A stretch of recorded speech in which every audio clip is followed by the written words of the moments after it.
Alright, hey there guys, Adrian here, aka JediBro95, coming at you guys with another video.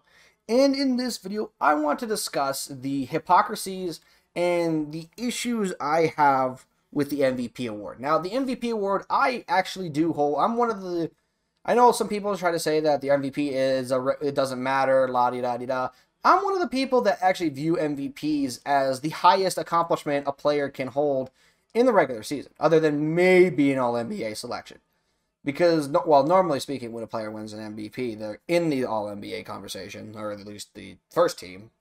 But, I tend to think of the MVP as the highest individual award a player can receive, and I think being a multi-time MVP is, truthfully speaking, is a very hard accomplishment, and I respect the hell out of people who are multi-time MVPs. It's one of the reasons guys like Michael Jordan, Kareem Abdul-Jabbar, Mike Magic Johnson, LeBron James, Tim Duncan are also great and also high up in rankings because they are multi-time MVPs and they weren't just a one-and-done MVP guy like, say, Kobe Bryant or, say, Allen Iverson or even James Harden and Russell Westbrook in most recent years. But the issues I have with the MVP award and the people arguing with the MVP award are honestly to a point where I feel like I need to talk about it. Because when I see people arguing for another person to win the MVP award, it completely just juxtaposes a lot of what people were saying in years past, and it's just clear that everybody's biased when they want with who they want to win their award. Now, everybody's a little biased. Don't get me wrong. I'm a little biased. You're a little biased. Your sister, your mother, your cats. Everybody's a little biased. Okay, we all have a little bit of bias in our systems. Okay, that's whatever.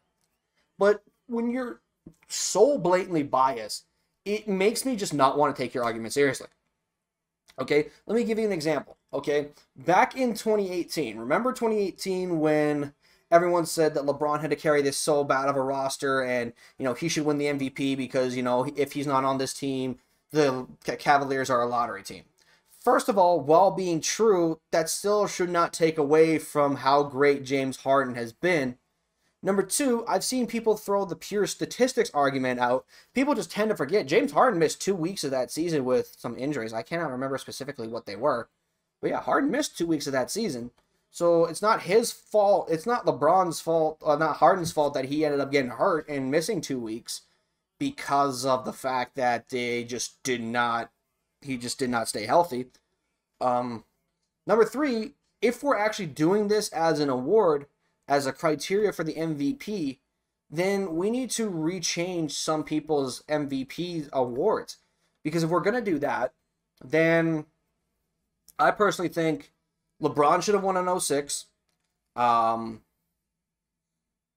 should not have won 2008. That should have been Chris Paul. If we're going by this logic. I'm cool with Kobe winning his MVP, by the way.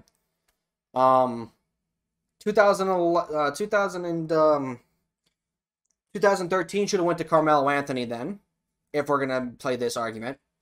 2016 should have went to literally anybody other than Stephen Curry.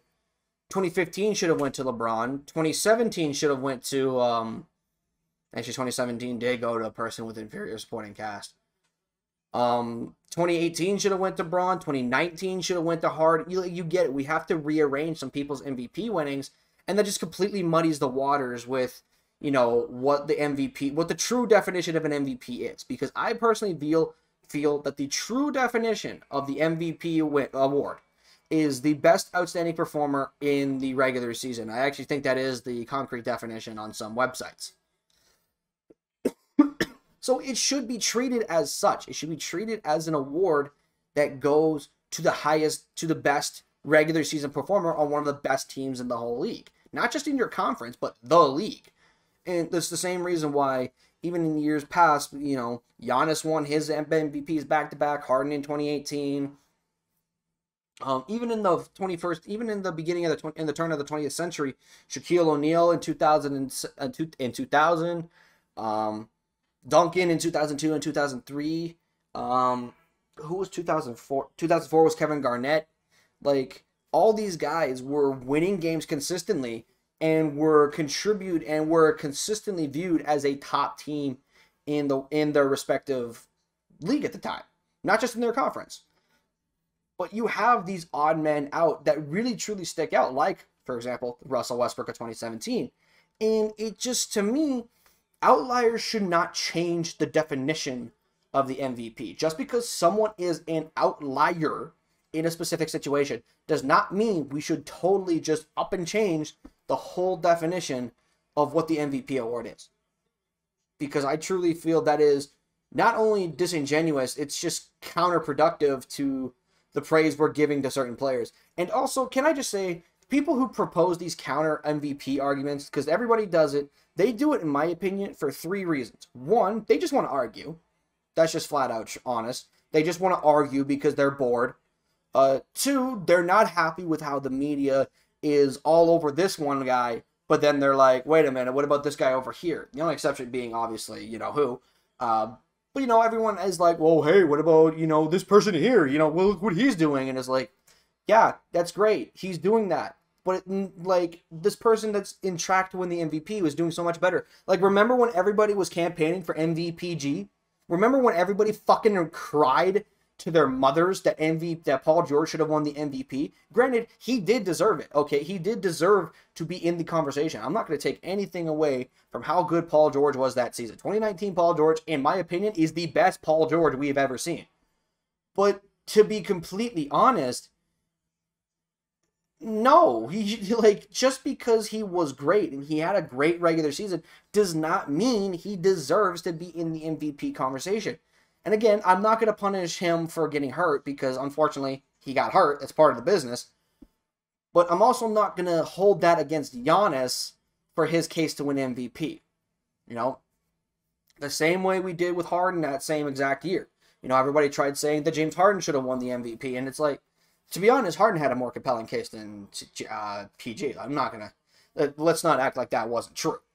But it just, again, it takes away from all of the hard work, all of the games, all of the travel, the preparation, everything that goes on in the MVP, in a season, for this player to be consistently great because they just want this, because, you know, they have to go through this every single night. They have to step on the court. They have to work their asses off to win that prestigious award and even win a game.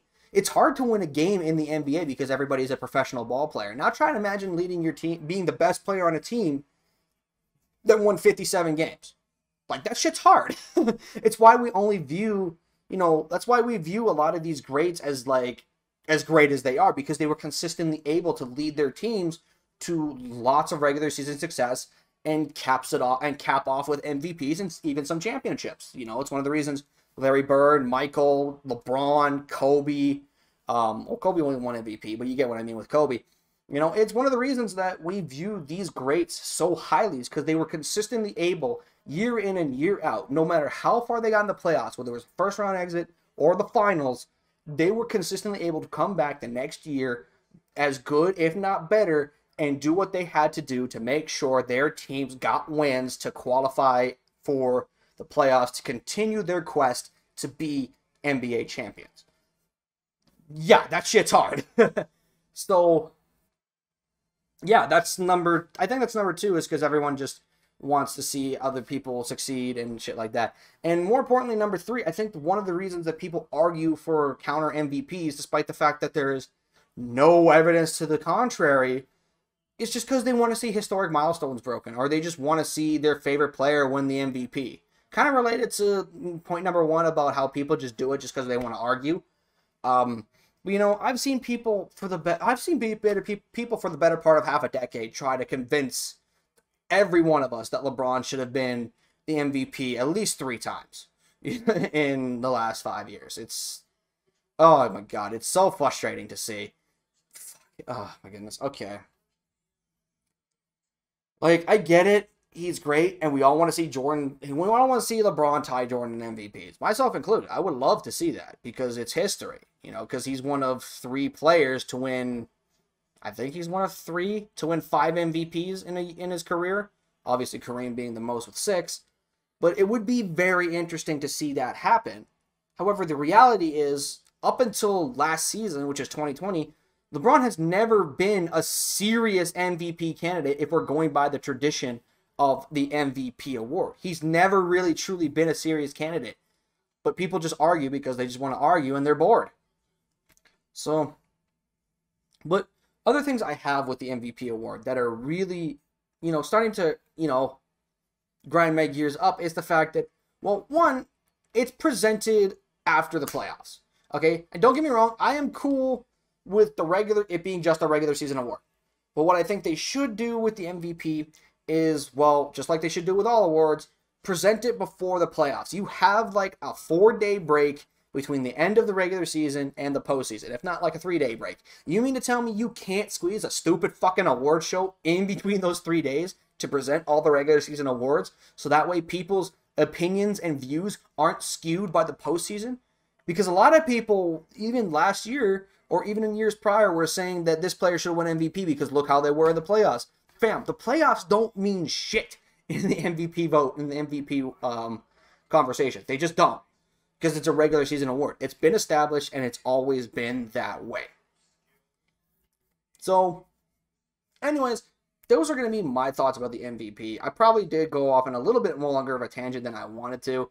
But I want to hear your guys' thoughts on it. What do you think about the MVP award and its inconsistencies? Do you agree with anything I said? Let me know in the comment section below. Don't forget to like this video if you guys did enjoy. Subscribe if you guys are new. And with that, I'll see you in the next video. I'm out. Peace.